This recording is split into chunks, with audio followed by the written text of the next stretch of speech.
প্রিয় দর্শক, জানিয়ে দেব আমাদের হাতে থাকা সর্বশেষ আপডেট আন্তর্জাতিক বাংলা খবর। চ্যানেলটি সাবস্ক্রাইব করে আমাদের সাথেই থাকুন।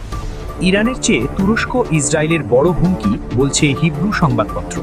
মধ্যপ্রাচ্যের শক্তিশালী দেশ তুরস্ক বর্তমানে ইসরায়েলের জন্য চিরবৈরী দেশ ইরানের চেয়েও বড় এবং গভীর দীর্ঘমেয়াদী চ্যালেঞ্জ তৈরি করছে বলে দাবি করেছে ইসরায়েলের একটি প্রভাবশালী সংবাদপত্র। ইসরায়েলি দৈনিক পত্রিকা মারিভে প্রকাশিত এক বিশেষ সামরিক বিশ্লেষণে আনকারার এই নতুন শক্তির দিকটিকে বিশদভাবে তুলে ধরা হয়েছে। ওই নিবন্ধে বিশেষভাবে মনে করিয়ে দেওয়া হয়েছে যে তুরস্ক বর্তমানে আন্তর্জাতিক সামরিক জোট ন্যাটোর দ্বিতীয় বৃহত্তম সশস্ত্র বাহিনীর অধিকারী। এর পাশাপাশি দেশটি নিজস্ব প্রযুক্তিতে তাদের জাতীয় প্রতিরক্ষা খাতের প্রায় ৮০% চাহিদা পূরণে স্বনির্ভরতা অর্জন করতে সক্ষম হয়েছে, যা তাদের সামরিক শক্তিকে এক নতুন উচ্চতায় নিয়ে গেছে। প্রতিবেদনের তথ্য অনুযায়ী তুরস্কের নিজস্ব অস্ত্র উৎপাদন শিল্পের এই বৈপ্লবিক অগ্রগতি এবং অত্যাধুনিক মার্কা প্রযুক্তির দ্রুত বিকাশ মধ্যপ্রাচ্য ও ভূমধ্যসাগরীয় অঞ্চলে আনকারার কৌশলগত অবস্থানকে আগের চেয়ে অনেক বেশি শক্তিশালী করেছে। তুর্কি সামরিক বাহিনীর এই অভাবনীয় আধুনিকীকরণ ও নিজস্ব প্রযুক্তির ব্যবহার তাদের আঞ্চলিক প্রভাব বিস্তারে বড় ধরনের ভূমিকা পালন করছে। ইসরায়েলি সংবাদপত্রের এই বিশেষ ভূরাজনৈতিক পর্যালোচনা থেকে স্পষ্ট যে দেশটির নীতি নির্ধারকেরা এখন তাদের প্রথাগত আঞ্চলিক নিরাপত্তা ভাবনার পাশাপাশি আনকারার এই নতুন সামরিক প্রভাব ও সক্ষমতার বিষয়টিকে অত্যন্ত গুরুত্বের সাথে পর্যবেক্ষণ করছেন। তেল আবিবের সামরিক ও রাজনৈতিক মহলে ইরানের পরমাণু কর্মসূচির পাশাপাশি তুরস্কের এই নতুন সামরিক উত্থান নিয়ে এখন গভীর মনোযোগ ও নতুন করে হিসেব নিকেশ শুরু হয়েছে। এদিকে যুক্তরাষ্ট্রের সঙ্গে চুক্তি বয়কট করে সভাকক্ষ ছাড়ল ইরান। মার্কিন প্রেসিডেন্ট ডোনাল্ড ট্রাম্পের পক্ষ থেকে নতুন করে তীব্র হুমকি দেওয়ার পর সুইজারল্যান্ডে মার্কিন যুক্তরাষ্ট্রের সঙ্গে চলমান উচ্চ পর্যায়ের দ্বিপাক্ষিক শান্তি আলোচনা বয়কট করে সভাকক্ষ থেকে বের হয়ে গেছে ইরানের প্রতিনিধি দল। মঙ্গলবার ২৩ জুন ইরানের প্রধান আলোচক ও দেশটির পার্লামেন্ট স্পিকার মোহাম্মদ বাগের গালিবাফ আনুষ্ঠানিকভাবে এই আলোচনা বর্জনের কথা নিশ্চিত করেছেন।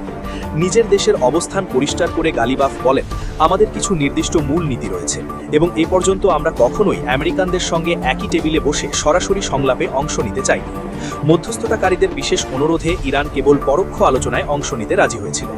গালিবাফ বলেন যে আলোচনার মাঝপথে আমি জানতে পারি যে ট্রাম্প, আমাদের মহামান্য রাষ্ট্রপতি, আমাদের এই প্রতিনিধি দল এবং একই সঙ্গে ইরানের মূল ভূখণ্ডে নতুন করে সামরিক হামলা চালানোর তীব্র হুমকি দিয়েছেন।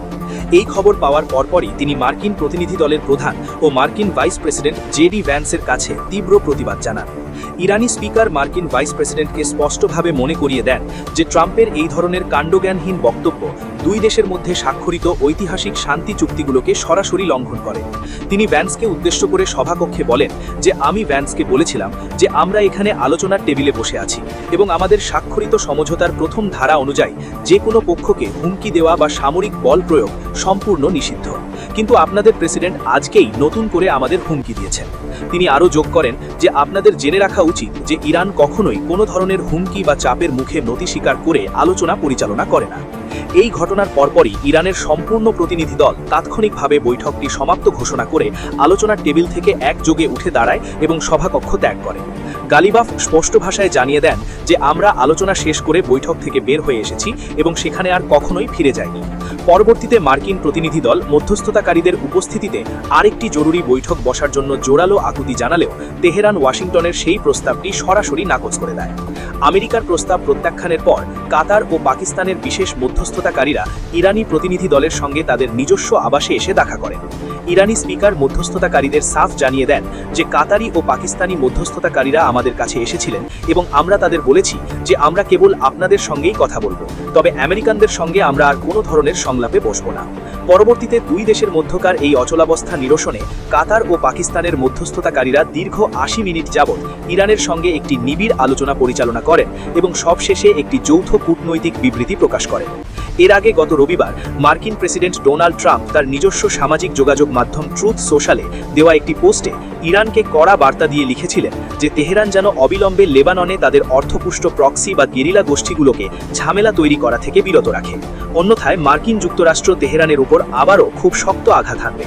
ট্রাম্প তার পোস্টে হুঁশিয়ারি দিয়ে লিখেছিলেন যে যদি তারা এটি না করে তবে আমরা গত সপ্তাহের মতোই ইরানের উপর আবারও খুব শক্ত আঘাত হানব, তবে এবার আঘাতটি হবে আরও অনেক বেশি মারাত্মক। এছাড়া মার্কিন সংবাদ মাধ্যম ফক্স নিউজকে দেওয়া এক সাক্ষাৎকারে ট্রাম্প মধ্যরাতে ইরানি কর্মকর্তাদের সঙ্গে কথা বলার বিষয়টি উল্লেখ করে একটি চরম হুমকি দিয়ে বসেন। তিনি বলেন যে ইরান যদি নতুন করে হরমুজ প্রণালী বন্ধ করার কোনো চেষ্টা করে তবে পৃথিবীর বুকে ইরানের অস্তিত্বই বিপন্ন হয়ে পড়বে।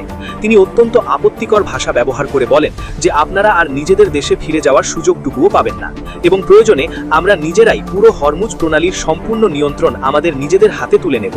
ওই একই সাক্ষাৎকারে ট্রাম্প ইউরেনিয়াম সমৃদ্ধিকরণের অধিকার নিয়ে কথা বলা ইরানের প্রেসিডেন্ট মাসুদ পেজেশকিয়ানকেও উদ্দেশ্য করে বলেন যে তার নিজের মুখ সামলে কথা বলা উচিত এবং তিনি যদি সোজা না হন তবে আমরা পুরো দেশের বাকি অংশ আমাদের নিয়ন্ত্রণে নিয়ে নেব। ট্রাম্প মরিয়া হয়ে চুক্তি করেছেন। উল্লেখ্য যে দীর্ঘদিনের সংঘাতের পর গত 14 জুন পাকিস্তান ও কাতারের মধ্যস্থতায় মার্কিন যুক্তরাষ্ট্র ও ইরান একটি বিশেষ 14 দফা শান্তি সমঝোতায় পৌঁছতে সক্ষম হয়েছিল।